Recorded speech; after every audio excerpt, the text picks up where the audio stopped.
Changing the planting locations of your crops every year can help combat two major problems. First, it helps prevent pests and disease. Problematic pests and diseases can build up in the soil if the plants they affect are grown in the same area every year. Second, it helps avoid soil and nutrient depletion. Since different plants require different nutrient balances, planting the same crops year after year can lead to nutrient deficiencies and poor growth. To learn how to rotate your crops, take a look at this picture of one of our gardens. I've labeled what was planted in each of these 4 garden beds last season and given each crop its own color identifier.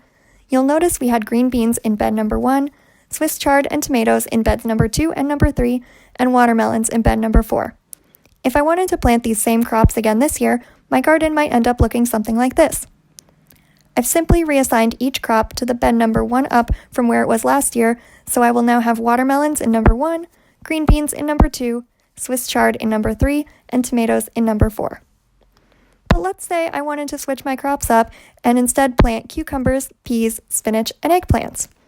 An important thing to remember is that plants are grouped together into various families, and so even if you're choosing different crops, those that are in the same family will also often suffer from the same pests and diseases and have similar nutrient needs. For example, eggplants and tomatoes are part of the same plant family, which means if I had tomatoes planted in garden bed number 3 last year, I wouldn't want to plant eggplants in bed number 3 this year, even though they are different crops.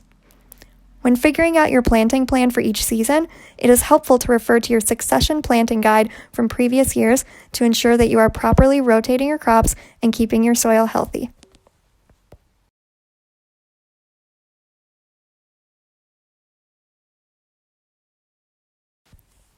There are 3 different methods that can be used in determining which crops will make good companions in your garden.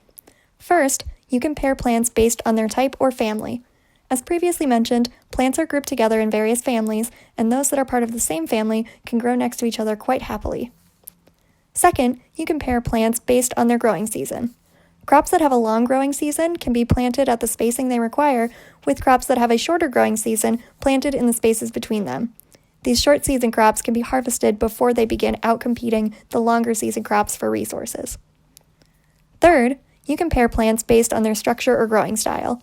Crops that grow low and wide across the ground pair well with crops that grow thin and tall since they utilize different growing spaces. Or crops that tend to grow vertically on vines pair well with crops that grow tall and sturdy. Let's go back to our garden for a second. Here's the picture of my planting plan for this year.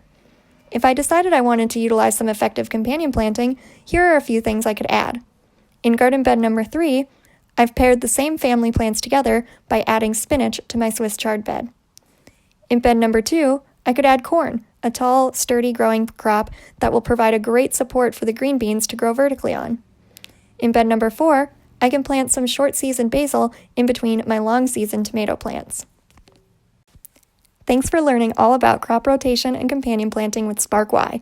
Happy gardening!